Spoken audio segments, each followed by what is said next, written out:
Maman, on peut monter une maison d'édition? Et là, elle me dit oui, ma fille. Je suis contactée par plein de grosses maisons d'édition, Hachette, Fayard. Je regarde ma mère, on se regarde et en un regard, on dit bah merci, au revoir, on va le faire tout seul. Il y a toujours eu ce truc dans ma famille de tu comptes sur toi-même, quoi. Tu peux faire ce que tu veux. On s'en fout que tu fasses des études, on s'en fout que tu réussisses à être médecin, avocat. Par contre, la valeur du travail, la valeur de tes engagements, il est fondamental. Si tu dis que tu le fais, tu le fais. Et tu vas jusqu'au bout. Je criais sur tous les toits que je faisais des vidéos. Mais pas en mode regardez-moi, en mode juste plus je vais la suer, moins on va se dire ah là là, je crois que c'est elle que j'ai vue sur une vidéo. Même si on n'y connaît rien, on y va, on se retrousse les manches et c'est parti.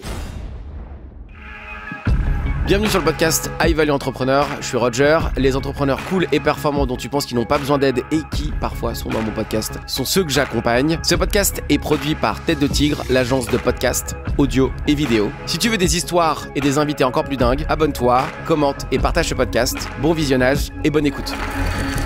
Hello Léa. Salut. Eh ben écoute, la boucle est bouclée comme on disait juste avant. On a pour habitude de ne pas présenter nos invités.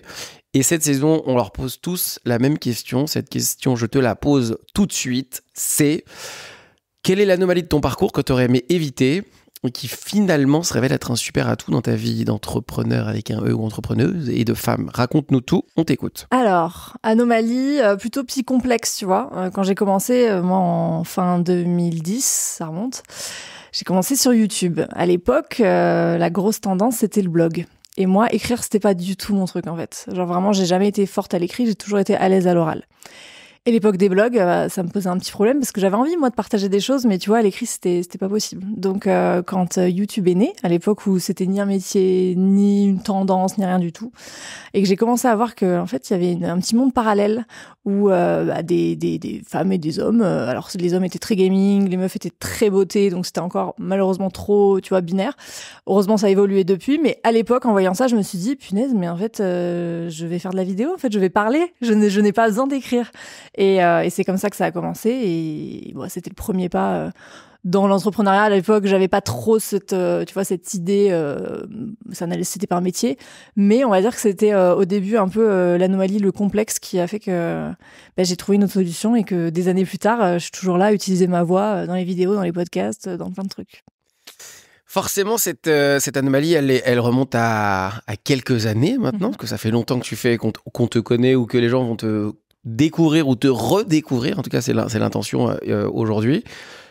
Si on repart au tout début, la petite Léa, au tout début, elle vit où, elle fait quoi? Raconte-nous un peu ses débuts. La petite Léa, elle a une enfance très sympa. Non, j'ai plutôt des bons souvenirs de mon enfance. Tu vois, sur les films, alors ma mère en fait me filmait en long, en large, en travers. C'est-à-dire que j'ai des kilomètres de films de moi qui fait... Enfin, ma mère était vlogueuse, en fait. Je pense que c'était la première vlogueuse sur Terre. Écoute, elle avait un caméscope à la main. Et vraiment, je ne capte même plus la caméra. C'est-à-dire que je suis en train de manger mes brocolis à table et ma mère me filme comme ça en plan fixe. Genre vraiment documentaire. Donc, j'ai toujours eu ce truc, je pense, avec la caméra. Je sais pas, depuis tout petite, je suis un peu tombée dedans. Et puis, j'avais toujours cette envie de créer. Tu vois, j'étais tout le temps celle qui inventait des trucs pas possibles. Les cabanes dans les arbres, les trucs. J'étais un peu casse-cou. J'avais déjà ce truc du lead. J'aimais bien être la maîtresse dans les jeux. J'aimais bien être celle qui dirigeait un peu. J'étais hyper autoritaire avec mes copines et c'est des amies qui sont encore là aujourd'hui. Et je me disais mais waouh, elles ont tenu bon parce que vraiment des fois je me voyais enfant et vraiment j'étais directive quoi. Donc voilà, j'étais déjà un mini moi. Ce côté directif, ouais. Il vient d'où? Je pense que je viens d'une famille d'entrepreneurs déjà. Tu vois, ma mère est à son compte, mon grand-père avait une société, il s'est fait tout seul. Et en fait, il y a toujours eu ce truc dans ma famille de tu comptes sur toi-même, quoi. Alors ça a ses défauts, on aura l'occasion sûrement d'en reparler, tu vois, de se dire ouais, je peux compter sur moi, etc. Et je nuance vachement ce discours aujourd'hui. Mais dès toute petite, j'avais ce discours ambiant qui était tu peux faire ce que tu veux. On s'en fout que tu fasses des études, on s'en fout que tu réussisses à être médecin, avocat, etc. Par contre, la valeur du travail et la valeur de tes engagements, toi en tant que personne, il est fondamental. Et donc, je sais pas si déjà toute petite, tu vois, il y avait un truc qui était ancré en moi, mais en tout cas, je sais qu'aussi loin que je m'en souvienne, ça a toujours été quelque chose d'hyper important. C'était pas tellement de rendre fier qui que ce soit, mais c'était surtout avant avant tout de pouvoir me regarder dans un miroir et de me dire ce que je fais là, je suis alignée avec ce que je suis en train de faire et les engagements que je prends, je les tiens. Et dès toute petite, ça a toujours été le contrat en fait. Moi, j'avais 300 heures d'absence au lycée, j'étais jamais, tu vois, j'avais pas le parcours classique parce que je faisais autre chose à côté. Mais par contre, ok, t'as 300 heures d'absence, ok, à côté, tu fais autre chose, tu veux entreprendre, etc. Par contre, si tu dis que tu le fais et tu vas jusqu'au bout. Alors moi je connais bien évidemment quasiment toute l'histoire, donc je vais être très content d'aller sur plein de sujets. T'as une petite sœur. J'ai une petite sœur, ouais, qui a 9 ans de moins. Et quand t'es petite, tu veux faire quoi quand tu seras plus grande? Franchement, je suis passée par tout et n'importe quoi. Hein. Je voulais être trapéziste dans un cirque. Après, je voulais être juge pour enfants. Mais quand tu tombes dans la vidéo sur YouTube, j'avais 14 ans. Très vite, ça prend de l'ampleur. Et au fur et à mesure, à un moment donné, j'avais 16 ans. Je me suis mis en auto-entreprise. Je commençais à être déjà structurée administrativement, etc. Et je me suis dit, OK, je continue jusqu'à ce que je puisse plus, en fait. Il n'y a pas eu la question de se dire, est-ce que je le fais? C'était juste, ça continue, ça commence, ça continue et on verra où ça s'arrête. Et tout le monde me posait cette question de, mais tu feras quoi dans 5 ans? Mais tu feras quoi dans 10 ans? Mais quand tout ça va s'arrêter? À l'époque où, en fait, on n'avait aucune idée de toute l'ampleur que ça a pris. Moi, j'ai commencé, Instagram n'existait même pas, tu vois. Et en fait, je crois que je me suis pas tellement posé la question et parfois, ne pas trop anticiper, c'est pas mal. Là, alors 14 ans, quand t'as les 8-10 ans jusqu'à 14, t'es quel type de petite fille? T'es une petite fille... Ok, j'ai l'impression que t'es un peu directive, mais t'es sympa, tes parents... Je suis directive avec moi-même, hein, surtout. Okay. Enfin, tu vois, à partir de, ado et tout, j'étais quand même plutôt la maman dans mon groupe de potes. J'étais celle qui buvait jamais en soirée, qui fumait jamais en soirée, qui était pas du tout intéressée par les mecs, mais qui faisait partie d'un groupe de potes hyper tolérant. En fait, je m'en rends compte maintenant, plus les années passent, à quel point on a vraiment un groupe d'amis que j'ai toujours qui est hyper, vraiment éclectique, quoi. Vraiment, en termes de hobby, de style de vie, tu vois. Moi, j'ai été maman très jeune, j'ai pas fait d'études, elles étaient encore en coloc quand moi je venais d'avoir mon premier enfant, donc vraiment on a toujours eu des vies très différentes, mais il y a toujours eu ce truc de tolérance qui fait que elles m'ont acceptée telle que j'étais avec la maturité que j'avais à l'époque. Je pense que j'ai été une petite fille poussée à être mature tôt, avec mon cadre familial, mes ressources, mon environnement, etc. Et ça a continué. C'est-à-dire moi, j'étais très grande déjà, tu vois, je suis arrivée au collège, je faisais 1m75 et en fait, mon grand-père avait cette phrase qui disait tes défauts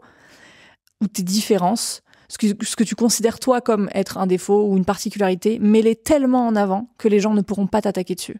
Et du coup, en 6e, je faisais 1m75, je portais des talons de 15 cm et j'étais immense au point où le proviseur bébé girafe. Un girafe. Le proviseur du collège à l'époque, parce que j'étais en 4e, me regarde dans la cour et me dit mais pourquoi vous êtes pas en salle des profs? Et je le regarde, je lui dis bonjour, je suis élève de 4e. Donc voilà, c'était ça le mood, quoi, tu vois, de l'adolescence. Donc pas de problème particulier ou de sujet particulier à ce moment-là, en tout cas jusqu'avant que YouTube commence, une petite fille entre guillemets normale. Ouais, après avec ce que ça comporte, tu vois, quand t'as des sujets qui te paraissent être en décalage par rapport à tes amis, c'est vrai que j'ai pu du coup être manipulée par des hommes notamment plus âgés que moi. J'ai découvert très tôt ce que c'était l'hypersexualisation des petites filles, parce que quand t'arrives en 6e, que tu fais 1m75, que t'es déjà formée, etc., hélas en fait tu ressembles à une femme. Donc en fait oui, bien sûr, j'ai pu être, tu vois, manipulée dans des circonstances où t'es censé être encore une enfant, tu vois. Donc, bien sûr, ça te forge quelque chose, d'une certaine forme de méfiance, je pense. Mais ça, je pense que ça concerne beaucoup de femmes et ça, c'est pas un cas particulier. Mais voilà, de mon adolescence, après, j'ai rencontré mon mari très jeune, tu vois, on est ensemble depuis nos 15 ans. Donc, après, j'ai repris confiance. Quand tu dis qu'il y a eu, entre guillemets, t'as pas dit des abus, mais des manipulations, tu parles de quoi? Tu vois, à l'époque, même dans le travail, etc. Enfin, à l'époque, je considère pas ça comme du travail, mais les premières vidéos, les premiers événements où j'étais invitée, etc. Je me souviens de situations où j'étais mal à l'aise, quoi, avec des personnes, souvent des hommes plus âgés qui vous investissent dans des relations ou dans des discussions qui vous mettent mal à l'aise et vous êtes là, mais je comprends pas, j'étais censée être là pour un truc de travail entre guillemets, et en fait, tu te rends bien compte que ça déborde en fait, et donc très vite vite, t'apprends à grandir plus que ton âge. Et j'étais heureusement très entourée au niveau familial, etc. Mais je pense que c'est important de le dire parce que à l'époque, les femmes sur YouTube faisaient principalement de la beauté. On était un peu cantonnés à ça et on se retrouvait dans des événements de très grosses marques avec des organisations qui très souvent étaient dirigées aussi par des hommes et on a été confrontés certaines fois à des situations où il y a eu une certaine forme de manipulation, je pense, parce que il y avait le fait que c'était nouveau. Tu vois, le fait qu'on vendait du rêve, on nous vendait du rêve quand t'as 15 ans, que t'es invité dans des plus grosses soirées de marques, de beauté, etc. Et où on se sert de ton image, où on te façonne comme on attend que tu sois. Moi, j'ai fait des spots avec des marques. À l'époque, je réalisais pas du tout, mais que j'étais surmaquillée, retouchée, et tu vois, je pense que c'est une certaine forme de manipulation parce qu'en fait, ça te construit aussi un rapport à toi et à ton image qui est biaisé. Donc là, je te parle de ça avec vraiment le recul et je pense que c'est très récent que j'arrive à me mettre dans la peau de la Léa d'il y a maintenant 10 ans et me dire attends, à cette époque-là, quelle image j'avais de moi et comment tout ce parcours-là a forgé aussi la façon dont j'interagis avec mon corps, la façon dont les pensées qui peuvent se créer autour justement de tout ça. Et il faut pas oublier que sur les réseaux sociaux, c'est une grande partie de mon métier, il y a beaucoup de rapports à l'image, tu vois, et de rapports à soi, de comparaison, etc. Donc oui, je pense que c'est particulier de se construire en tant que jeune adulte et qu'adolescente, déjà dans l'exposition aux autres, mais aussi dans le milieu dans lequel on évolue. Voilà. T'as un rapport, t'as dit que t'es bien entouré, t'as un rapport, alors moi je le connais bien, on en a beaucoup parlé, avec ta maman et tes parents, ça se passe comment quand t'es petite fille avec tes parents ? Ma mère a vraiment toujours été extrêmement présente pour moi et elle l'est toujours. Elle est dans ma société. Aujourd'hui, elle travaille encore activement auprès de toutes mes activités, mais ça a été un pilier vraiment parce que elle a été la structure qui était nécessaire pour faire avancer le projet. Et encore une fois, venant d'une famille qui était entrepreneuse à son compte, etc., il y a des peurs qui n'ont pas existé. Voilà, il y avait des peurs qui n'étaient... Tu parles de quelles, par exemple ? Par exemple, tu vois, le truc de l'insécurité. Par exemple, tu t'engages dans quelque chose... on sait pas vraiment si tu vas pouvoir gagner ta vie, on sait pas de quoi est fait demain. Il y avait des contrats, tu vois, moraux qui étaient établis entre nous. Elle me disait voilà, je veux juste que tu aies ton bac pour que tu puisses, si un jour tu as envie de faire quelque chose, c'était pas en mode si un jour ça marche pas, c'était si un jour tu as envie de te tourner vers autre chose, que tu puisses reprendre la main, continuer tes études, reprendre des études, etc. Mais le reste, mon temps libre, il était quand même consacré à toutes ces activités-là qui, à l'époque, tu vois, n'avaient pas l'ampleur que ça a aujourd'hui. Mais il y a eu vraiment cette protection. En fait, ma mère, c'est toujours le cas, elle agit en protection par rapport à moi, par rapport à cette activité qu'elle a vu grandir et qu'on ne connaissait pas. C'est-à-dire qu'aujourd'hui, je pense que moi, en tant que parent, si demain mon enfant me dit j'ai envie d'être exposé sur Internet, etc., j'aurais peut-être un autre regard. Mes parents, je me mets dans leur esprit à l'époque, ça n'existait pas. C'est-à-dire qu'il n'y avait pas de... Tu vois, ils pouvaient pas anticiper, ils pouvaient pas s'imaginer ce que ça pouvait donner. Donc quand tu te retrouves des années après dans des événements comme des Video City, des Get Beauty, où tu as des milliers de personnes qui sont là pour voir ton enfant, parce que je veux dire, maintenant que je suis maman, je me dis, ça reste ton enfant, tu vois, même si elle a 18 ans, même si c'est quand même particulier, tu vois, de voir aussi tout ce qu'il peut y avoir autour en termes de médias, quand tu te fais interviewer par des journalistes qui te posent des questions hyper tordues ou du genre, tu vois, il y a un documentaire qu'ils avaient tourné à la maison quand j'habitais encore chez mes parents, donc tu vois, ça date. Le titre du documentaire, c'était Millionnaire depuis sa chambre, un truc comme ça. Donc, tu vois l'angle déjà du reportage. Je n'étais pas du tout millionnaire.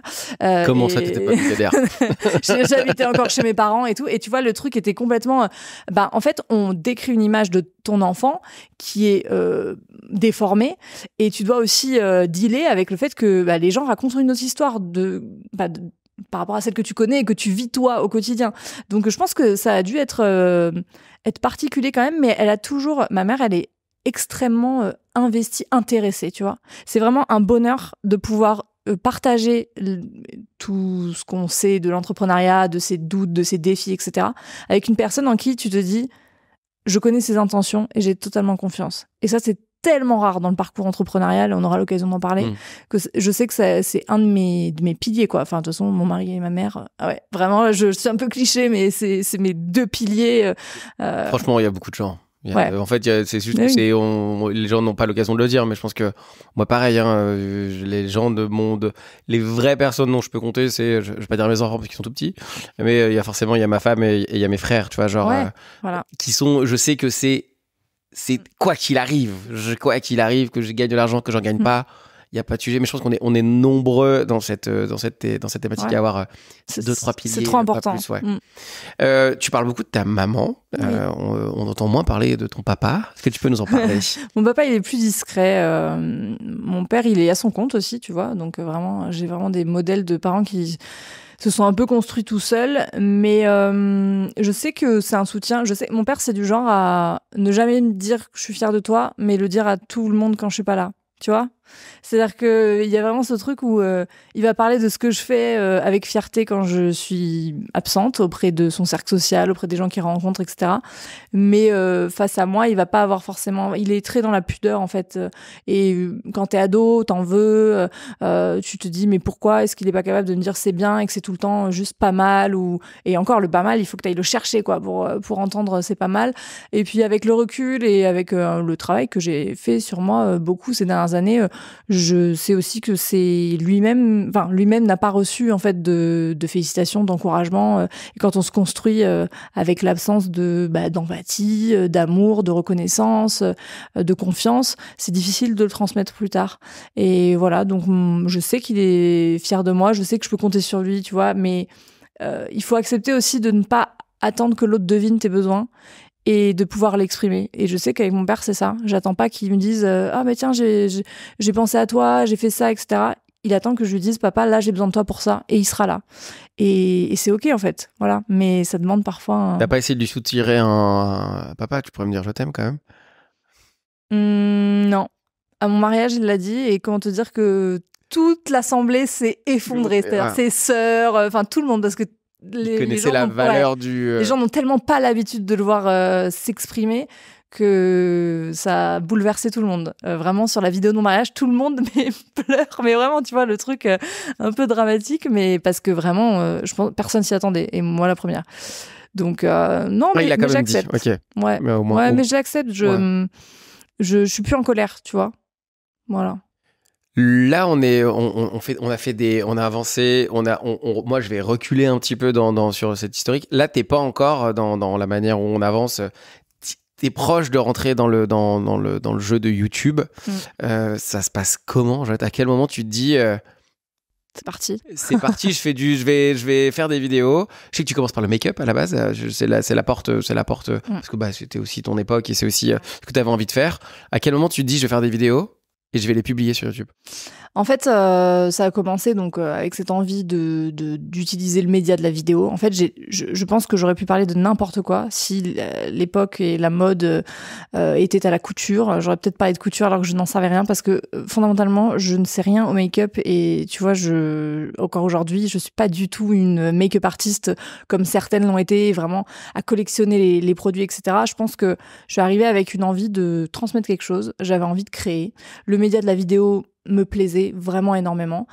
Et je me suis dit, ok, c'est quoi le moyen le plus simple? Je regarde ce qui se fait sur Internet, je vois qu'il y a des filles qui parlent des What's in my bag, on est là, on présente ce qu'on a dans son sac à main, ça me paraît surréaliste. Au début, je fais une vidéo pour mes potes en mode...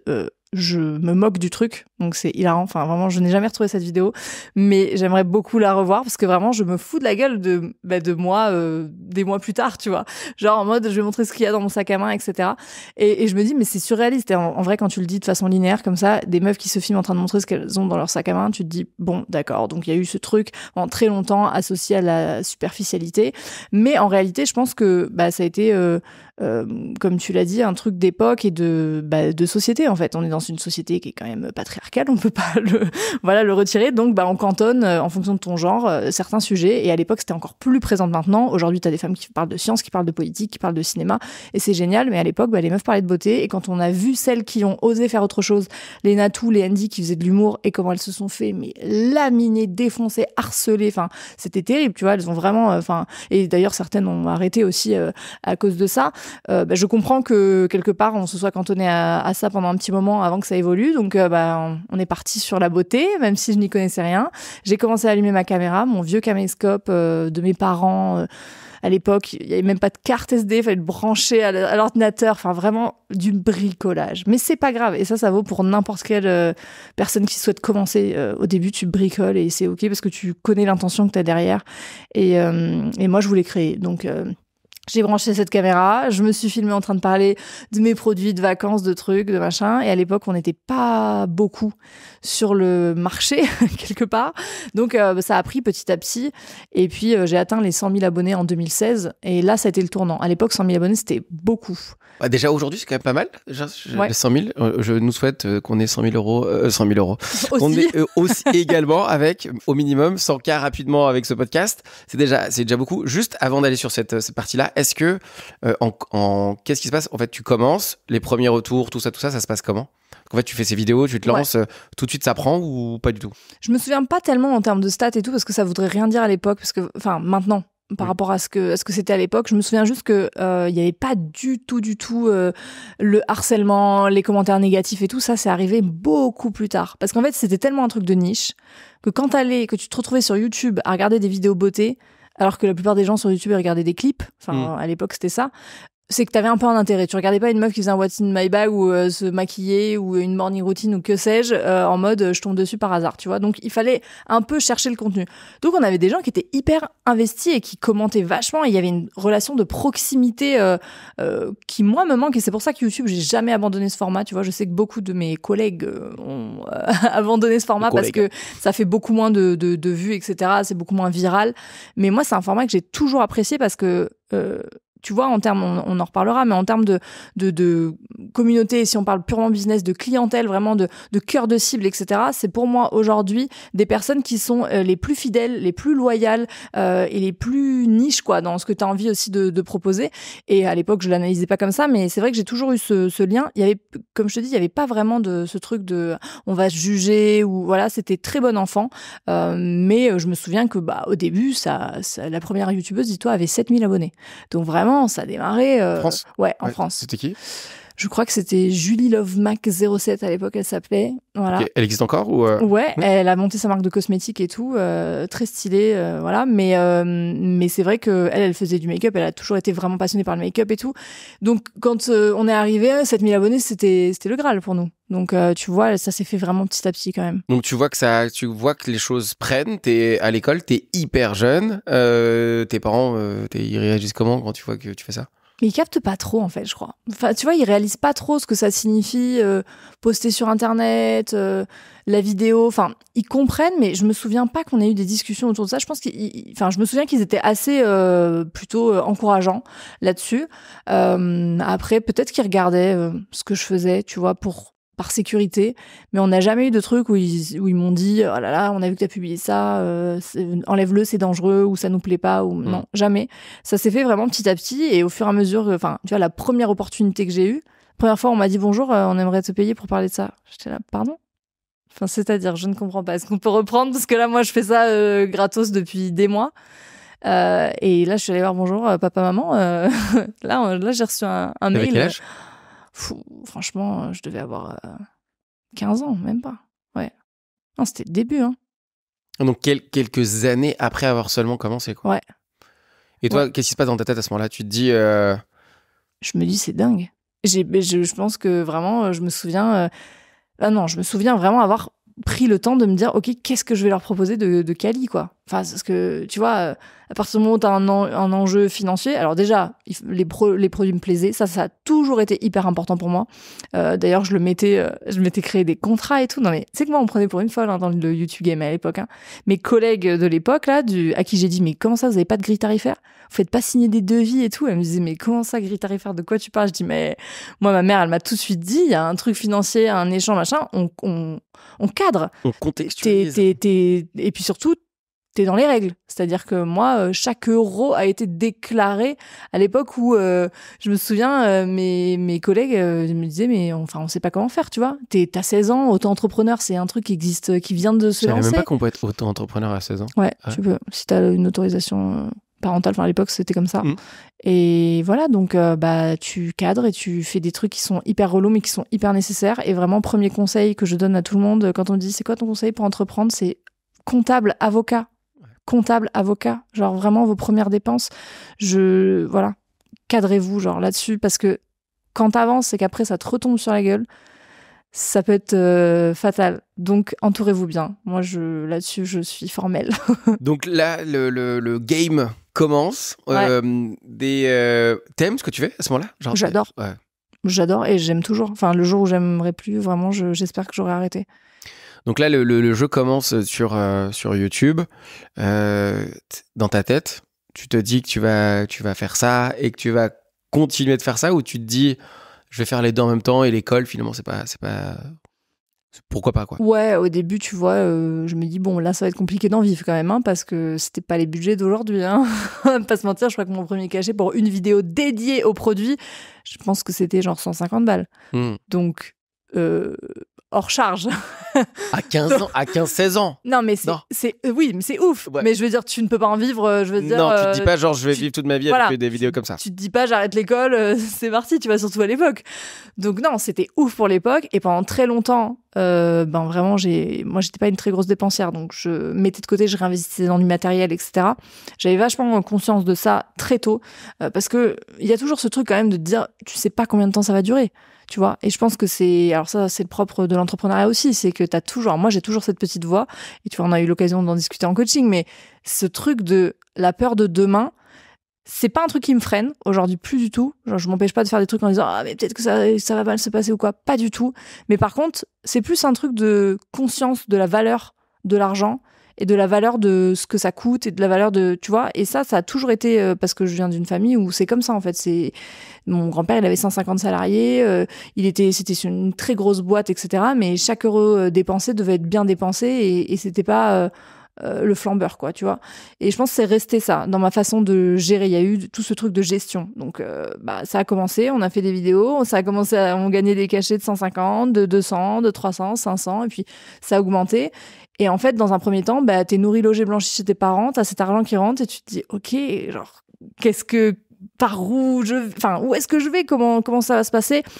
Donc, tu te retrouves à avoir des trucs que tu ne fais pas en tant qu'ado. Genre, moi, le midi, j'étais avec Samuel, et je disais, viens, on va se faire un resto. Tu sais, t'avais le resto des profs, et t'avais les snacks de tous les étudiants. Je disais, allez, je t'emmène au resto. Et donc, on se retrouvait avec des tables de profs comme ça, et nous deux, en mode love, parce qu'on était déjà amoureux. Et je me disais, putain, je suis fière de ça. Je suis fière de pouvoir me dire, n'importe quand, je vais au resto. Et en fait, tu prends goût à ça, quand même. Il faut le dire. Tu prends goût. Alors, il y en a, c'est des voitures, il y en a, c'est des sacs, il y en a, c'est des pompes. Moi, c'est le confort de vie. C'est la bouffe. Mon plus gros budget, encore aujourd'hui, c'est la bouffe, par mois. Tu vois, on aime trop ça. Genre, vraiment, le confort, la qualité, etc. Et donc, à ce moment-là, je pense que j'ai commencé à me dire, ce serait sympa de continuer à avoir ce confort-là. Là, avec les amis, ça se passe comment? Parce que avec tes amis ou l'école, forcément le regard des autres, le regard des gens, tu deviens une youtubeuse. Ouais. C'est un peu aujourd'hui, les enfants, à l'ère là où on se parle, au moment où on se parle, créateur de contenu, c'est officiellement un travail, et c'est ok d'être entre guillemets créateur de contenu, mais les enfants veulent devenir créateurs de contenu. Là, à ce moment-là, ça émerge. Comment ça se passe? Alors, il y a les adultes et il y a les enfants, parce que tu as aussi les adultes qui donnent leur avis, surtout quand tu es au lycée, dans un petit lycée, dans un village du sud de la France, ou comment te dire que ça arrive toujours après, il faut le dire. Et j'adore le sud, et tu vois, je déménagerai pas à Paris pour rien au monde, mais quand même, les mentalités parfois sont un peu plus longues aussi à évoluer.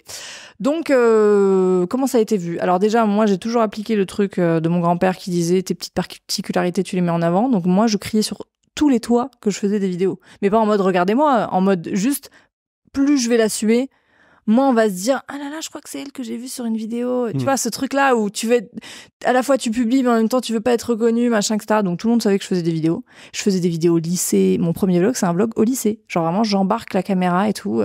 J'étais, en plus, à l'époque, moi, je me faisais chier dans les cours. Donc je me suis dit, non, l'école, c'est définitivement pas fait pour moi. Donc j'avais YouTube, mais à côté, j'étais vice-présidente de la maison des lycéens. J'étais dans les instances européennes des lycéens. J'étais déléguée de machin. Donc je faisais tout sauf le scolaire. Je me suis dit, il faut que j'embarque aussi ma caméra, même dans ces moments-là. Donc, j'avais vraiment tout le temps ma caméra au bras, et c'était, du coup, par les autres élèves, ça parlait derrière mon dos, mais vraiment derrière mon dos. C'est-à-dire que ça revenait à mes oreilles uniquement par des personnes que je connaissais. Et après, ces mêmes personnes, des années plus tard, me demandaient un stage sur LinkedIn, tu vois. Donc, ça, c'est le petit, la petite blague de la vie, hein. C'est souvent comme ça.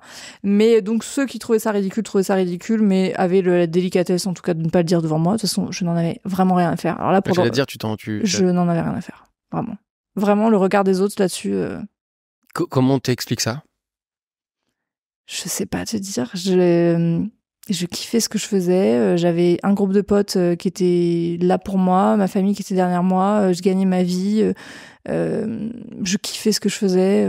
La maturité, on dirait que... Oui. Ouais. Oui. Franchement, pour de vrai, t'as une maturité de dingue. On se connaît, on commence à se connaître quand même plutôt bien. Moi, j'ai toujours dit, là, j'avance un peu dans le temps, mais je dis à tout le monde, j'avais parlé avec plein de gens. Je dis, mais Léa, vous la voyez comme ça, sympathique. Ma femme, à chaque fois qu'on en parle de toi, elle me dit, elle doit être trop cool, Léa. Et je dis, elle est trop cool. Mais je fais, t'es une killeuse, genre sur plein d'aspects, t'es hyper avancée. Tu comprends vite les choses, tu vas vite, ça tape, genre même si t'as des embûches et que tu vas faire les choses. Il dit vraiment pas ça pour te faire plaisir. En plus, je dis pas ça gratuit. Je dis ça gratuitement et sans aucune. Je sais tout ce que tu fais. Donc, je pense que cette maturité, elle est aussi là depuis un petit moment. Et si je reste sur cet élément de maturité, tu penses que c'était là avant ou c'est venu parce que tu t'es mis dans ce game-là et t'as compris peut-être certaines choses? Tu vois, c'est un truc que j'ai beaucoup bossé en thérapie là dernièrement. Ça fait depuis mars que je suis en thérapie pratiquement toutes les semaines et j'y suis allée vraiment avec un but de développement personnel en mode il y a des schémas qui se répètent dans ma vie, je veux comprendre ce qui se passe. Et du coup, en thérapie, tu reviens quand même sur des éléments de l'enfance, etc. Et moi, j'avais ce truc de je suis hyper mature, machin, etc. Et en fait, je pense que très tôt, j'ai eu un schéma, ce qu'on appelle d'inhibition émotionnelle. Donc, par exemple, moi, je vais te raconter des moments qui pouvaient être traumatisants pour n'importe quel humain et qui ont sûrement été traumatisants pour moi, mais je le cérébralise. Donc, c'est-à-dire que je te le donne de façon très détachée et je suis persuadée que enfant, je l'ai vécu comme ça avec cette analyse. Mais c'est pas possible. Je veux dire, cérébralement, au niveau, on le sait aujourd'hui des neurosciences, etc., et de la façon dont le cerveau se construit, je sais qu'à 8 ans, à 12 ans, tu peux pas vivre les choses avec ce recul et cet intellect avec lequel tu vois, j'étais persuadée, même quand je racontais à ma psy et tout, que vraiment c'était comme ça que je l'avais vécu. Et en fait, juste, je pense qu'il y a une partie de moi qui s'est coupée émotionnellement parce que la maturité et tout, tu vois, c'est un truc où je me suis toujours dit ah ouais, c'est grave une force et tout, mais que maintenant je nuance, c'est une force dans plein de choses et ça a été un moteur pour énormément de mes projets et aujourd'hui même de mes relations et de la façon dont je comprends les choses, c'est vrai, parce que j'ai pas une intelligence scolaire, intellectuelle, etc. Moi, je retiens très peu les choses par cœur, tu vois, par rapport à Samuel qui lui est au potentiel, etc., où il a une facilité à faire des maths, de la logique, machin, etc. Moi, c'est pas du tout mon truc. Par contre, j'ai une intelligence pratique, quoi, pragmatique quelque part. Mais cette maturité-là, elle a aussi pu cacher à un moment donné des moments où je me suis dit, oh je suis forte, quoi qu'il arrive, je vais y arriver, etc. Et à un moment donné, ça te retombe sur la gueule. Il faut se le dire aussi parce que tu vois, on est dans des discours aussi où les entrepreneurs, et tu vois, je consomme beaucoup de contenu autour de tout ça, etc., peuvent aussi survendre ce truc-là, de dire quoi qu'il arrive, je reste fort, quoi qu'il arrive, je me relève, quoi qu'il arrive, etc. Et ça encourage aussi parfois à se couper de ce qui se passe à l'intérieur, sauf qu'à un moment donné, ça te retombe sur la gueule. Soit c'est ton corps qui l'exprime, soit ça s'exprime dans tes relations et tu comprends pas pourquoi d'un coup t'es beaucoup plus stressé, beaucoup plus sensible, etc. Et tu le lis pas forcément à des événements, mais en réalité, quand tu te poses dessus et que tu fais le lien, tu te dis ok, à un moment donné, j'ai voulu être fort sur cette période de ma vie où j'ai pas voulu me laisser abattre, etc., baisser les bras, toutes ces phrases qu'on entend et qu'on peut se répéter. Mais en réalité, j'ai peut-être été vraiment blessée, j'ai peut-être été vraiment triste, j'ai peut-être été vraiment en colère, ça m'a fait du mal. Et je peux prendre aussi ce temps de process qui est en train de se passer. Et ça ne veut pas dire que je suis quelqu'un de moins bien, ça veut pas dire que je suis moins fort, ça veut juste dire que c'est nécessaire pour pouvoir aussi continuer à construire la vie que j'ai envie de mener en me préservant, tu vois. Et cette maturité de ça me touche pas, le regard des autres, etc., je pense que fondamentalement, c'était une certaine forme de carapace et ça m'a aidé, tu vois, pour continuer à faire ce que j'aime. Et heureusement que je me suis pas souciée du regard des autres, sinon j'en serais pas là et je pense que c'est le cas de beaucoup de personnes.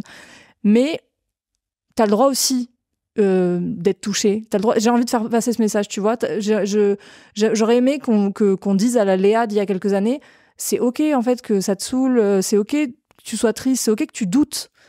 c'est pas forcément, tu es pas forcément quelqu'un de moins bien ou de faible si tu ressens ce que tu es en train de ressentir. Et donc cette maturité, elle s'est construite parce que j'ai été confrontée à des situations aussi petites où j'ai pas été forcément protégée, ou en tant qu'enfant, à un moment donné, j'ai dû me placer comme une adulte, là où j'aurais dû être une enfant. Et donc ça te forge, tu vois, il y a rien sans rien, on ne naît pas comme ça en étant hyper, tu vois, structurée, forte, enfin dans le sens justement invincible. Je pense qu'il y a des mécanismes qui se mettent en place de protection. Après, vraiment, tu peux en faire une force, mais tu peux aussi te foutre la paix parfois. Voilà. Des regrets? J'ai pas de regrets, non. Par rapport à cette période ou par rapport à ce qui s'est passé? Je pense que, si. Dernièrement, il y a un truc que j'ai regretté, c'est de ne pas avoir continué d'investir des liens qui étaient déjà présents avant tout ça. Quand tu entreprends, quand tu es dans la lumière, quand tu es exposé, etc., tu attires beaucoup, beaucoup de monde. Et tu es tenté, et moi c'est mon cas, de vouloir investir toutes ces relations et de vouloir te sentir proche de toutes ces personnes qui sont autour de toi. Mais en réalité, ceux qui étaient là avant, qui n'en ont rien à faire de je ne suis pas jolie, de la meuf qui est sur les réseaux, de mon nombre d'abonnés, etc., qui sont toujours là depuis toujours, tu vois, mes amis d'enfance, c'était un peu acquis, quelque part. Et donc, avec nos vies différentes, nos emplois du temps différents, etc., j'ai pas forcément, tu vois, investi ces relations. Et ça m'a manqué parce qu'en fait, c'est les gens qui restent à la fin. Peu importe ton nombre d'abonnés, peu importe le nombre d'argent que tu as sur ton compte bancaire, tu vois. On en parlait des piliers, mais en fait, les gens qui sont là avant, qui t'aiment pour ce que t'étais, même avant tout ça, c'est important. Et ça, c'est un des regrets dans cette, justement, tu vois, cette ascension, entre guillemets, de pas avoir su le détecter. Après, ils m'en veulent, enfin, je sais qu'elles m'en veulent pas du tout et que c'est des personnes qui sont hyper loyales et tout, mais c'est une réalité, quoi, tu vois. On est tenté d'être happé par la lumière, quoi. Donc c'est une maturité finalement qui était nécessaire pour avancer, mais qui finalement avec le temps a son... T'as regardé, ça me donne l'envie d'évoquer Boris Cyrulnik, je pense que t'as forcément un peu, qui explique que dans le cerveau, il y a on peut voir des cicatrices à l'IRM de parcours qu'on a eu. T'as un peu regardé ce sujet ou pas du tout? Alors, ce sujet-là en particulier, non, mais je connais Boris Cyrulnik et tout son travail autour de tout ça. Et oui. Il a un truc où il parle sur l'histoire que moi j'utilise très très très souvent, où il parle de justement comment on se remémore, comment on peut se remémorer une histoire et qui, quand on l'a vue quand on était enfant et quand on la voit quand on est adulte, et de comment ça, et tout ce que ça crée. Franchement, je te filerai le lien après, ou on mettra sous cette vidéo. Génialissime. Franchement, et ça explique et ça dit pas mal de choses sur cet aspect-là. On mettra le lien sous ce lien et je te filerai juste après. T'as dit le nom Je ne suis pas jolie. Oui. Qui est mon pseudo. Qui est le pseudo sur comment ça s'appelle, sur YouTube et sur ce que tu fais. Moi, j'avoue que pour de vrai, je dirais pas que j'avais presque oublié, tu vois, genre, parce que moi j'ai Léa en tête, tu vois, genre, oui. Et j'ai plus je ne suis pas jolie. La première fois qu'on a discuté, je me suis dit, je ne suis pas jolie. Je me dis, pourquoi tout ça sort. Alors que tu es très jolie. C'est ça qui est énervant, parce que je dis, comment ça se fait que ce surnom, d'où ça vient, ce surnom, et pourquoi je ne suis pas jolie? Écoute, je pense que c'est une des questions qu'on m'a le plus posée, mais tu vois, je me suis dit, je vais le garder parce que ça interpelle. Alors que j'aurais pu très bien m'appeler Léa avec mon nom de famille ou quoi. Mais en fait, c'est vraiment une anecdote. Tu vois, j'aurais pu vraiment le faire en mode storytelling, personal branding et tout. Pas du tout. En fait, je ne suis pas jolie, c'est né d'un slogan d'une marque qui disait je ne suis pas jolie, je suis pire. Moi, j'avais gardé je ne suis pas jolie. Et en fait, à l'époque, je ne faisais pas de vidéos, je regardais des vidéos et pour les commenter, etc.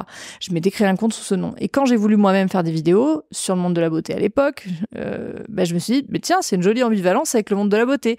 Je vais garder ça. Et c'est resté, et je sais pas te dire, j'ai jamais eu envie de le changer. Je sais que certaines de mes collègues ont changé de leur pseudo, elles sont passées à leur prénom, à leur nom, etc. Peut-être qu'un jour ça m'arrivera, mais ça me dérange pas d'être associée à ça. Léa, je ne suis pas jolie. Bon, voilà, c'est un peu c'est ma marque, c'est comme mon média en fait, quelque part. C'est ce que je me dis. Là, quand tu avances sur ton parcours, donc il y a Léa, je ne suis pas jolie qui existe. Le parcours scolaire, t'as 300 heures tu vas concrètement pas à l'école. Tu t'investis de plus en plus dans la création de contenu. À quel moment, tu l'as beaucoup évoqué, ça, je pense qu'on peut avancer sur le parcours et aller sur qu'est-ce qui se passe après. T'as un podcast, t'as énormément de contenu autour, donc allez sur YouTube, allez sur Spotify, allez partout. Il y a Léa, elle est quand même là depuis très longtemps, il y a beaucoup de contenu autour de toi, donc avec toutes ces informations, vous en saurez bien plus, et je pense que la valeur sur laquelle on peut aller, c'est bien plus loin. T'es plus à l'école. Ouais. Il se passe quoi pour Léa? Je ne suis pas Qu'est-ce que je fais? Écoute, je suis contactée par une école de com qui me dit coucou, on t'offre ces études si tu partages ton parcours. Et là, je me dis bon compromis. École de com, je suis là-dedans et tout. Je vais dans cette école, ils sont très gentils. Je fais 1 semaine et là, on m'annonce que le projet de l'année, c'est un blog. Et là, je fuis. Je fuis, je leur dis je suis désolée, j'ai l'impression de faire 3 pas en arrière. Je peux pas, c'est pas pour moi en fait. C'est pas pour moi. Je veux pas revivre ça. Et donc, j'annonce à mes parents, je dis écoutez, je vais assurer, mais je veux plus. Je me mets à mon compte et je veux faire ça de ma vie, quoi. À l'époque, je gagnais l'équivalent d'un SMIC par mois. J'étais partie de chez mes parents, je vivais en colocation avec ma cousine à Montpellier. Et là, héritage familial qui se veut bien ancré en moi, je me dis, je vais m'arracher au travail, nuit et jour. J'ai une hygiène de vie proche de -1000. Vraiment, quand je revois mon rythme, je me dis, mais c'était pas possible. Et je décide de lancer les premiers daily vlogs en France. À l'époque, il n'y en avait pas. Je décide de vlogger tous les jours, de poster une vidéo par jour. Et là... Rien que d'y penser, je suis en PLS. Et là, je faisais tout, hein. Montage, miniature, barre d'infos, commentaires, tout. J'étais seule. Et là, je n'ai plus de vie. Mais c'est pas grave, je suis jeune, je suis en coloc. Et puis, j'ai dit à mes parents que j'arrêtais mes études, donc je vais y arriver. Et donc là, c'est simple, il faut du contenu la journée. Sauf que il faut du contenu la journée, mais après, il faut monter. Et le montage, ça prend du temps. Donc en fait, je vis la journée, je monte la nuit. Et je dors très peu. Et je mange très mal. Et là, ça marche. Ça marche fort, fort, fort. Des gens m'en parlent encore tous les jours de ces vlogs. Ça marche fort, mais trop fort. On arrive au moment où là, ça déborde. C'est-à-dire que nous, on n'arrive plus à faire la distinction entre ce qui se passe dans la vie, ce qui se passe sur YouTube. Et en fait, on veut être tellement authentique et vulnérable qu'on montre presque tout. Et en fait, des gens nous le reprochent, s'en servent. Et quand tu dis on, tu parles de qui? J'étais avec ma cousine en coloc. Okay. Donc, c'est vrai qu'elle, à ce moment-là, elle avait quitté son travail. Elle s'était lancée aussi sur les réseaux. Donc, en fait, on était toutes les deux. C'était nos aventures, quoi. Et puis, ça prend vraiment de l'énergie, du temps et de ma qualité de vie et tout. Je sais pas combien de temps j'ai tenu exactement. Je crois 1 an à peu près, à vraiment tous les jours. Et après, j'ai fait... Mais c'est... Franchement, maintenant, quand je fais une période, avant, on faisait ça, les vlogmas, où on faisait 24 vidéos comme un calendrier de l'Avent sur 1 mois. Je me dis, mais rien que ça. Et j'ai une monteuse, machin, etc. Comment j'ai pu faire pendant 1 an? Parce que tu ne vis que pour ça, en fait. Mais au-delà de ça, ce qui est assez pervers, c'est que tu te crées aussi des moments de vie pour que ça contienne, enfin que tes vidéos contiennent quelque chose. Je veux dire, on n'a pas tous des journées de ouf, des journées où tu ne fais pas des trucs de ouf, tu vois. Je me dis aujourd'hui, si je filmais ma vie tous les jours, mais ce serait vraiment chiant parce que quand tu bosses, mais bon, à l'époque, c'était comme ça que j'avais décidé de me renouveler et en effet, ça fonctionnait fort, mais au prix de ma santé et de ma santé mentale. Et donc, t'arrives à combien d'abonnés à ce moment-là, genre? Parce que là, aujourd'hui, t'as quoi? T'as plus d'1 million sur YouTube, ouais. Pas, hein ouais, mais du coup, à l'époque... 1 million sur YouTube, t'as sur Insta... Si, pareil, t'es combien? Vous êtes quasiment 1 million, je vais être presque. Ouais. Insta, j'ai eu 1 million. Après, ça fait tellement longtemps que j'y suis que... Et à un moment donné, ils ont fait un ménage de tous les comptes qui étaient inactifs. Donc, je suis à 900 000 et quelques. Et puis, sur YouTube, je saurais même pas te dire. Mais je sais qu'on faisait des très, très bonnes stats. À l'époque, on avait été approchés par des boîtes de prod qui voulaient faire des concepts autour de tout ça et tout. Et j'ai pas développé, tu vois, j'avais envie que ça reste vraiment mon truc. Et le vlog est un format que j'adore. En fait, j'ai découvert le vlog à ce moment-là, le côté caméra embarquée. Et tu vois, encore aujourd'hui, j'en publie un par semaine. Ouais. Mais 1 par semaine, c'est déjà... Mais c'est le rythme actuel en plus. Actuellement, la tendance, c'est un par semaine. Un vlog par semaine, je filme un peu quand je veux, machin, je fais mes montages tranquille et tout. Et des fois, je suis quand même un peu dans le rush parce qu'il y a tout le reste à côté et je tiens à monter mes propres vlogs et tout. Donc, voilà. Mais à l'époque, c'était pas le même délire. Donc, je fais ces vlogs pendant 1 an, daily vlog, machin, etc. Ça augmente quand même la notoriété, je m'en rends compte. Mais avec toutes les dérives que ça comporte, c'est-à-dire j'avais des gens qui sonnaient chez moi, on me suivait dans la rue. En fait... À mesure que tu grandis et que tu es connu et que tu es exposé, tu as aussi toute la haine et des personnes mal intentionnées qui grandissent avec. Faut pas se leurrer là-dessus. J'allais y venir. Donc ouais, ça a été très dur. Moralement, il y a eu un moment où c'était très très compliqué. Samuel, il m'avait interdit d'accéder aux commentaires et tout, parce que ça me mettait plus bactère. Tu penses que les gens ont commencé à rentrer dans le style de ces personnes qui sont des haters? Tu sais pourquoi ils ont fait ça? Est-ce qu'il y a un élément déclencheur? Je pense que tu donnes accès à ta vie à des gens qui te connaissent qu'à travers un prisme.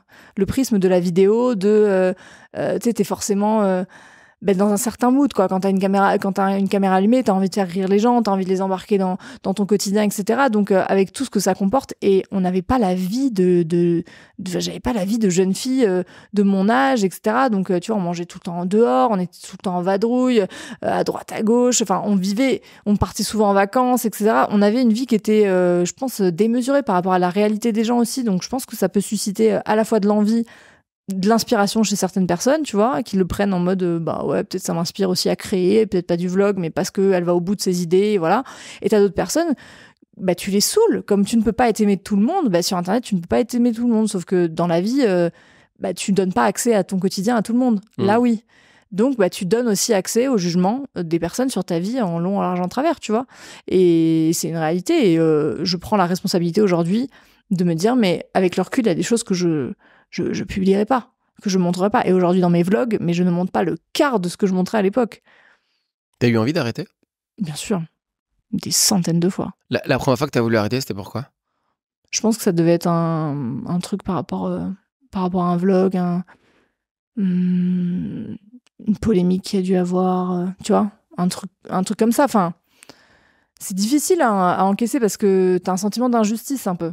Parce que t'as cette volonté d'être authentique, d'être vulnérable, etc. Mais t'es pas parfaite, quoi. En fait, on attend de toi que tu sois un exemple. Et encore aujourd'hui, dès que t'as un avis sur quelque chose, l'éducation, l'alimentation, l'équitation aussi. Écoute, j'ai découvert ce milieu quand j'ai commencé à en parler. Tout ce qui finit en sion. En fait, c'est tellement, tu développes chez les gens l'envie qui donnent leur avis, qui s'exposent leur jugement, qui te jugent toi-même, qui te mesurent à ce que eux considèrent comme bon. Donc, tu es à la merci des avis des autres. Et ça, quand t'es en construction, que t'as 18 ans, c'est pas facile quand même. Pas facile. Pourquoi tu continues? Pourquoi t'as continué avec toutes ces envies d'arrêter? J'ai évolué sur le format, je pense que j'ai pris du recul, j'ai pris la mesure aussi des erreurs que j'avais pu faire et tout. L'idée, c'est pas de se dire, oh là là, il y a que des méchants. Et voilà, je pense que de toute façon, le harcèlement doit jamais être légitimé. Je ne sais pas si ça se dit ce mot, mais les gens comprendront. Enfin, voilà, on peut pas dire que le harcèlement est légitime, peu importe la raison. Mais par contre, on peut prendre la mesure de ce qu'on propose, de ce qu'on publie et de la responsabilité qu'on a aussi quand on a une audience qui nous écoute.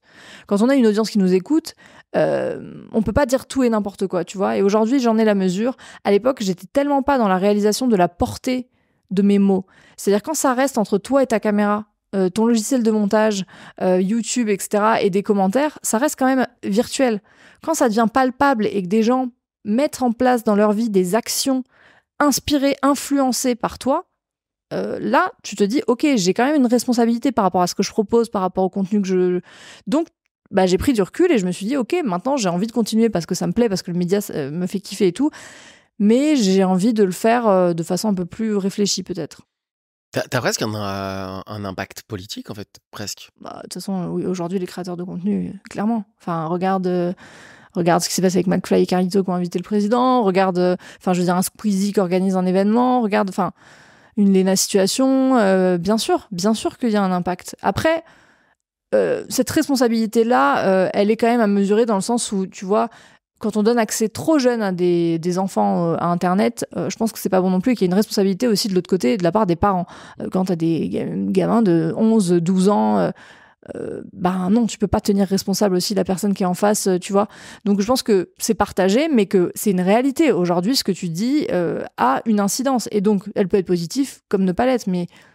Voilà, comme Internet peut être utilisé, tu vois, d'une bonne façon ou pas. Donc, voilà, j'ai pas envie d'avoir un discours moralisateur, pas du tout. C'est plutôt par rapport à moi-même où j'ai pris la mesure de tout ça, tu vois.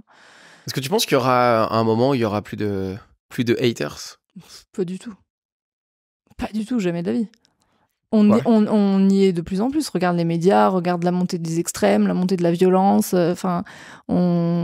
Parce que la peur est une émotion qui, dans le cerveau, nous met en mode survie et te décuple les sensations et qui fait que la peur est quand même une émotion qui engendre souvent des réactions qui sont parfois incontrôlées, émotionnellement très fortes, et qu'on n'est pas dans une société où on a des adultes qui sont tolérants, respectueux, qui apprennent à gérer leurs émotions, à communiquer de façon non violente, à exprimer leur avis de façon construite et mesurée. On n'encourage pas ça du tout. Donc il n'y a aucune raison pour que le hating soit en décroissance. Tu vois, je pense que c'est une expansion plus 10. À quel moment, toi, tu passes de je crée du contenu, je vis les inconvénients et les avantages de cette vie, parce qu'en fait, il y a les inconvénients, mais aussi des avantages. À quel moment, et moi, j'ai une particularité que je connais de toi qui est celle de devenir entrepreneur. T'es entrepreneur tout le long, mais est-ce qu'il y a un moment où tu te dis... en fait, je suis créatrice de contenu et d'un coup, je deviens véritablement entrepreneur. Est-ce qu'il y a un moment où ça se passe comme ça? Ouais, c'est à la naissance de mon fils. À la naissance de mon fils en 2018, je me dis, ok, YouTube, c'est bien, ça tourne, ça roule, etc. J'ai envie d'aller chercher autre chose. Et je me dis, non, en fait, je te dis ça, mais ça revient même plus tôt que ça. Parce qu'en fait, en 2016, on me contacte pour faire un livre. À l'époque, c'est la grande mode, tous les youtubeurs sortent des livres. Je suis contactée par plein de grosses maisons d'édition, Hachette, Fayard, et plein d'autres dont je ne me souviens plus. Et en fait, on me propose de faire un livre, j'écoute les conditions, je lis les contrats, et là, je regarde ma mère, on se regarde, et en un regard, on dit « merci, au revoir, on va le faire tout seul. » Et là, je dis « Maman, on peut monter une maison d'édition ?» Et là, elle me dit « Oui, ma fille. » Et là, je monte la maison d'édition, mon grand-père finance la première production de mon livre, il devient associé, on monte une SAS. Et mon père est graphiste, il fait le graphisme. Ma meilleure pote, qui est aujourd'hui une de mes salariées, fait les photos du livre. Et on est parti, on lance un livre qui se vend à 20 000 exemplaires alors qu'on n'a ni commerciaux, qu'on n'existe pas, que c'est le premier livre de cette maison d'édition, qu'on n'a jamais touché au monde de l'édition. Et c'était une aventure de ouf. Et je me dis, ouais, en fait, là, je touche 6 € par livre, là où on me proposait 2% du truc global. Bon, ok. On peut le faire du coup.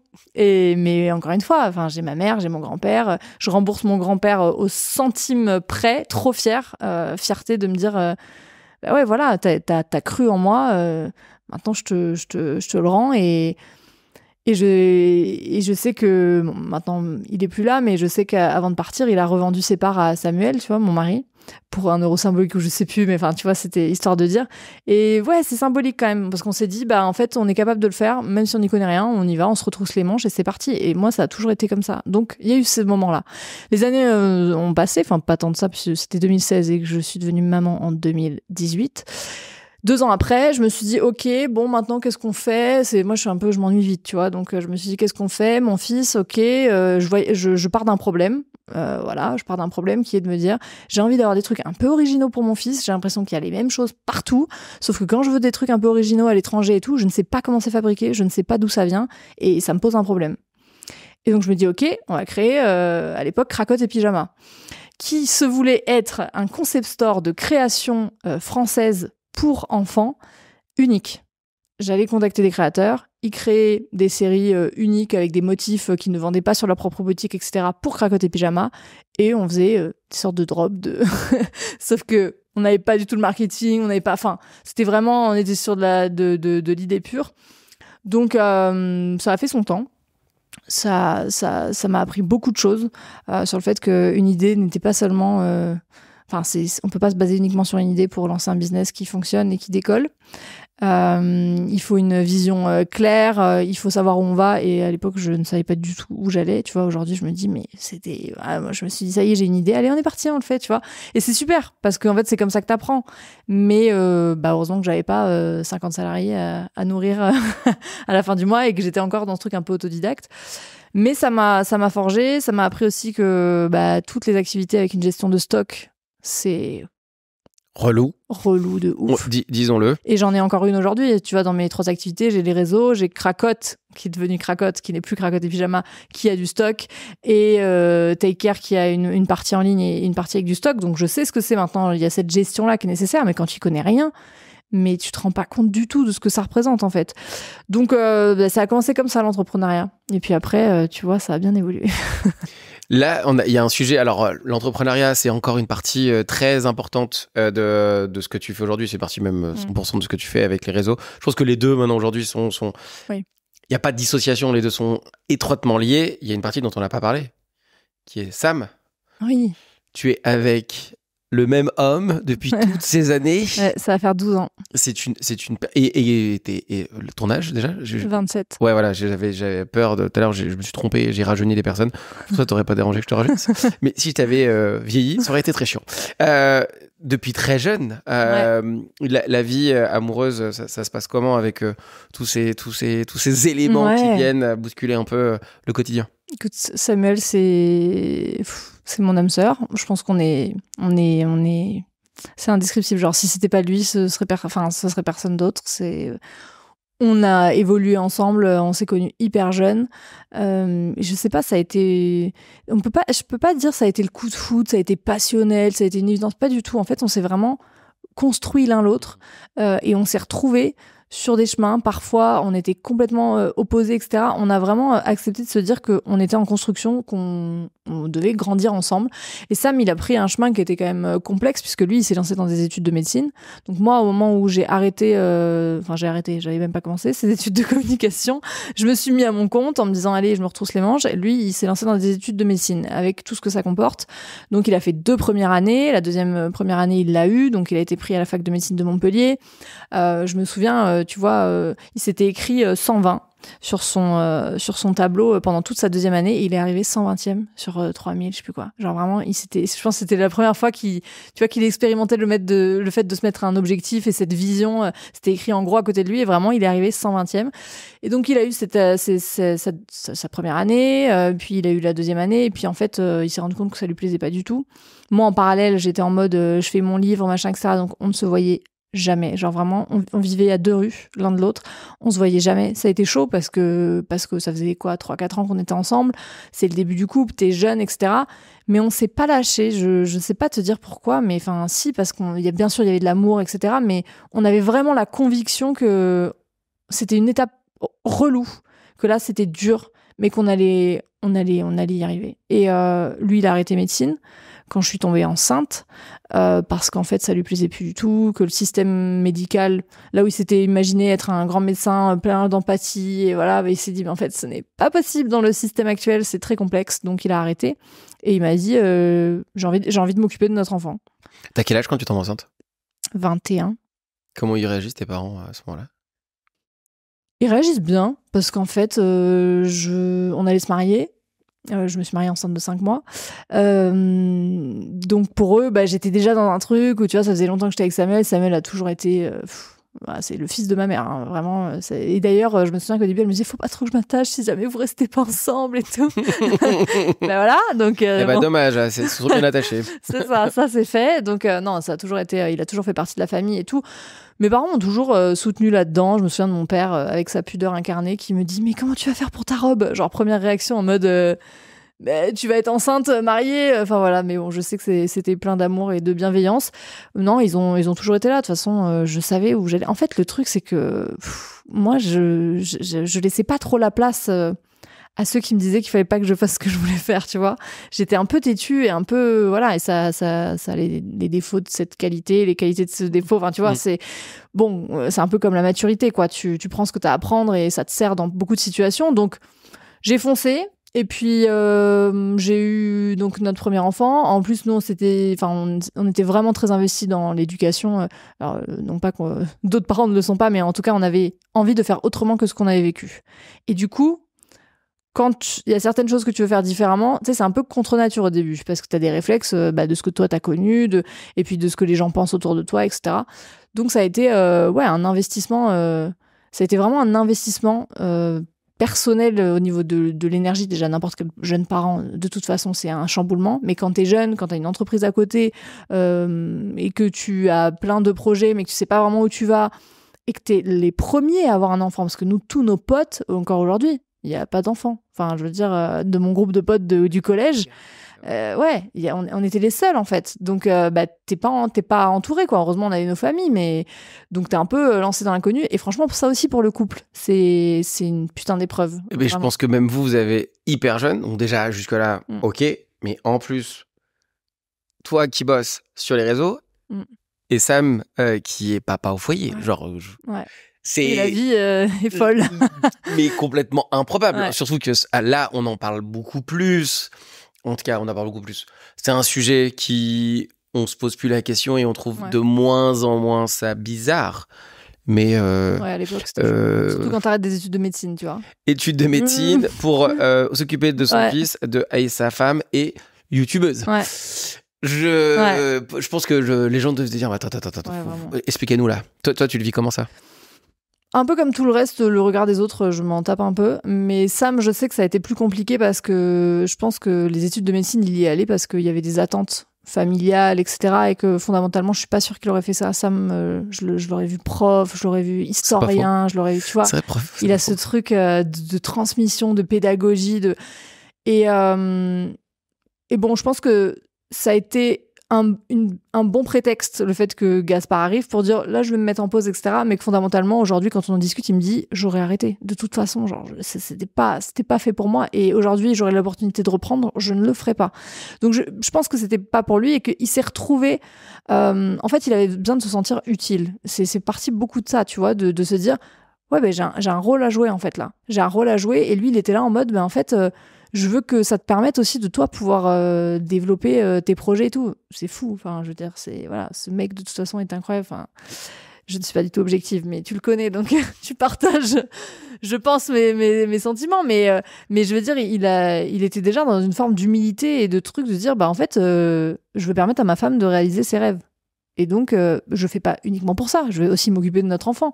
Mais plutôt que de le confier à une nounou, une crèche, en fait, non, j'ai envie de m'occuper de ma maison. Et en fait, pour nous, ça a toujours été pour moi, je l'ai toujours considéré comme un travail pour lui. C'est-à-dire, vraiment, t'as ta part de responsabilité dans ma réussite. Vraiment, dans notre réussite, tu vois. Ça a été vraiment, on l'a toujours vu comme une réussite commune. Et ça a été un cadeau pour notre foyer, pour notre enfant, pour notre couple. Aujourd'hui, ils ont une relation incroyable, tu vois. Et je sais que Gaspard est le petit garçon qu'il est aujourd'hui parce qu'il a eu cette chance d'avoir son Samuel, qui est un mec incroyable, 3 ans non-stop pour lui, tu vois. Et non, bien sûr, ça suscite tout ce que ça peut susciter chez les gens parce que ça dérange, en fait. Ça dérange parce que s'occuper d'un enfant, c'est relou, parce que, tu vois, il y a toutes ces idées-là, tu vois, de dire c'est pas intéressant, tu te fais chier, etc. Mais en fait, quand tu prends le truc différemment, mais c'est une expérience de fou. Moi, j'étais impressionnée de tout ce qu'il faisait dans ses journées. Il restait pas à la maison à regarder la télé. Hein. Il faisait des trucs de fou, vraiment. Il allait dans les associations, rencontrer les gens. Gaspard, c'est un enfant qui n'a jamais eu peur des adultes. Lui, il a toujours été social avec autant les adultes que les enfants, parce qu'il a toujours été confronté à plein de gens différents, tu vois. Beaucoup plus que s'il avait été en contact toute la journée avec des enfants de son âge. Et donc, ça a été une opportunité, en fait. C'était différent. Mais on l'a embrassé comme tout le reste. De toute façon, on avait déjà une vie différente. Tu vois, foutu pour foutu. Mais surtout que Sam, aujourd'hui, il n'est pas que papa de son vrai prénom, Samuel. Oui. Il est pas que papa, il est aussi créateur de contenu sur ce sujet-là. Parce qu'en fait, tous les deux, vous avez je dis le mot politique, mais en fait, vous avez des convictions et vous voulez que vos convictions soient entendues. Toi, c'était d'exister, de prendre ton rôle et de continuer d'avancer dans ce que tu voulais faire, dans ce que tu avais envie de faire. Sam, lui, il a arrêté ses études pour s'occuper de son fils, qui est à ce moment-là, et encore aujourd'hui, c'est pas du jamais vu, mais c'est pas le truc qui vient le plus naturellement, surtout pour les hommes. Et là, aujourd'hui, il en a même fait en termes de création de contenu. Il l'a partagé. Il est aussi hyper acteur et engagé sur ces sujets-là. Mais là, il est entrepreneur aussi. Enfin, ça lui est tombé dessus. Tu vois, à un moment donné, en fait, il recevait moi, je recevais beaucoup de messages. En fait, c'est comme ça que ça a commencé. Je recevais beaucoup de messages de questions, tu vois, autour de tout ça, parce que ça suscitait forcément de l'intérêt, ce que je peux comprendre, parce que c'est atypique, etc. Et quand je voyais surtout des femmes qui m'envoyaient des messages en me disant « Ah, mon mari hésite ». à prendre une année pour s'occuper de notre enfant, etc. Et je me suis dit, putain, mais en fait, il faut que tu partages ton expérience. Parce que peut-être que ça peut aussi participer à la démocratisation du fait que, déjà, le partage de la charge mentale, parce que encore aujourd'hui, on sait que ça repose principalement sur les femmes, la possibilité aussi que les hommes, à un moment donné, s'investissent dans leur rôle de père et une place et se responsabilisent et aussi prennent plaisir à le faire, parce que il y a aussi des hommes qui aimeraient pouvoir aussi avoir cette possibilité de le faire plus facilement. Et donc, il a créé son compte. À l'époque, il s'appelait Samuel et Gaspard. Et c'était vraiment un partage de... Qui ne s'appelle plus comme ça ? Non, il s'appelle Samuel CLT maintenant. Ah, oui, c'est vrai. Ouais, parce que maintenant, il est plus... parce que Gaspard est rentré à l'école, il a 6 ans, etc. Donc, il est plus papa au foyer, mais il partage toujours autour de nos convictions, comme tu le disais, parce qu'on essaie d'avoir... en tout cas, de partager des valeurs autour de l'éducation qui, à l'époque, n'étaient pas autant répandues qu'aujourd'hui. Quand moi, j'ai commencé à en parler sur les réseaux et que Samuel ensuite a enchaîné, de respect, de bienveillance, de comment est-ce qu'on peut élever nos enfants sans crier, sans punir, sans faire du chantage, etc. Comment c'est possible de se respecter en tant que parent, de respecter nos enfants, etc. Donc c'était déjà aussi, tu vois, un sujet qui était en marge à l'époque. Et donc il s'est dit, pourquoi pas, j'essaye et on verra bien. Et en fait, aujourd'hui, il a une vraie communauté de parents, beaucoup plus que moi, qui n'abordent pratiquement plus ces sujets-là, parce que je suis vachement plus axée sur l'entrepreneuriat, etc., parce que les projets ont pris de l'ampleur. Mais il a vraiment construit son truc et aujourd'hui il a vraiment des choses à dire, tu vois, et je sais que lui, pour le coup, il a vraiment un impact, quoi. Quand je vois des fois il me montre les messages qu'il reçoit, c'est incroyable de te dire que t'as des parents qui se sont dit à un moment donné, ah tiens, on a vu, ça nous a inspiré, ah bah tiens, on a essayé de faire autrement avec notre enfant, ou moi j'ai vécu ça dans mon enfant, je me suis dit je veux pas reproduire, mais je sais pas comment faire, par quoi je commence, et que ça m'a donné des clés, etc. C'est hyper gratifiant, ça amène du concret dans quelque chose qui est hyper, tu vois, superficiel quelque part, de prime abord. Tu te dis, le mec, il publie des vidéos, il fait du contenu, etc. Non, en fait, ça a un impact dans la vie réelle des gens et auprès d'humains en devenir. Tu vois, voilà. Donc, je suis très fière de lui. La vie on s'approche de la fin. La vie de Léa, elle est stylée ou pas? Elle est hyper stylée. Je suis dans une période de bonheur et de sérénité. Tu vois, j'ai fait un épisode la dernière fois qui disait réussir, et si c'était trouver la paix, en fait, la sérénité. Et aujourd'hui, je suis vraiment dans une période de ma vie où mes business n'ont jamais aussi bien marché, mon couple est hyper solide, j'ai un enfant incroyable et on a décidé d'en avoir qu'un seul, et c'est un choix assumé. On a décidé d'en avoir un deuxième, j'allais dire, attends. Ah non, c'est pas possible. Hein, ok, j'allais dire comment, va falloir m'expliquer. Non, c'est plus possible. Donc on a décidé d'en avoir qu'un seul, on a des projets plein la tête, moi j'ai vachement aussi pris du recul sur tous les sujets qu'on a pu aborder et les relations, etc. Et aujourd'hui, je me sens alignée, en fait. Mais la réussite, c'est pas forcément quelque chose qui crie très fort, qui fait du bruit, qui brille hyper fort. Aujourd'hui, la réussite, moi, c'est le suffisamment bon, tu vois. Je suis vraiment dans cette période je suis bien, et c'est ok aussi de profiter de juste cette petite traversée tranquille. C'est la fin de cette première partie. On va passer après sur l'after podcast. La question que je pose à tout le monde pour terminer cette première partie, c'est qu'est-ce que tu aimerais que les gens retiennent de cette première partie de cet échange? Je pense que j'aimerais qu'ils retiennent qu'on n'est pas obligé d'être toujours fort, on n'est pas toujours obligé d'être, tu vois, à fond dans tout. C'est ok d'avoir des périodes de up et de... Olé. C'est ok d'avoir des périodes up et des périodes down, et qu'accueillir ce qui est en train de se passer avant de se remettre en marche et de passer à l'action, c'est ok aussi, parce que je sais que, et c'est ça qui est intéressant dans les discours de tous les entrepreneurs que tu accueilles ici, on peut aussi entendre des personnes qui sont là en mode coûte que coûte, on baisse pas les bras et quoi qu'il arrive, etc. Et j'ai été comme ça aussi, et je dis pas qu'aujourd'hui je suis la voix de la raison, pas du tout, mais je dis juste que j'aurais aimé entendre que ça peut être possible aussi de prendre soin de sa santé mentale et d'accueillir les doutes et les moments moins cool, et que ça veut pas dire que vous êtes en train de reculer, ça veut juste dire que vous comprenez et vous êtes en train d'apprendre, vous êtes dans un apprentissage personnel de ce qui fait sens pour vous, ce qui est bon pour vous, et en fait c'est un guide hyper précieux, et c'est pas un échec, au contraire. Eh bien, écoute, on terminera sur cette première partie, sur ces mots. Je te remercie infiniment. Merci à toi. Léa, écoute, on va partir sur la deuxième partie. Merci. Allez, let's go. Merci d'avoir regardé cet épisode, j'espère qu'il t'a plu. Si tu as envie de passer de entrepreneur à high value entrepreneur, n'hésite pas à me contacter, les liens sont dans la description. On se retrouve la semaine prochaine pour un nouvel épisode. Merci et à très vite.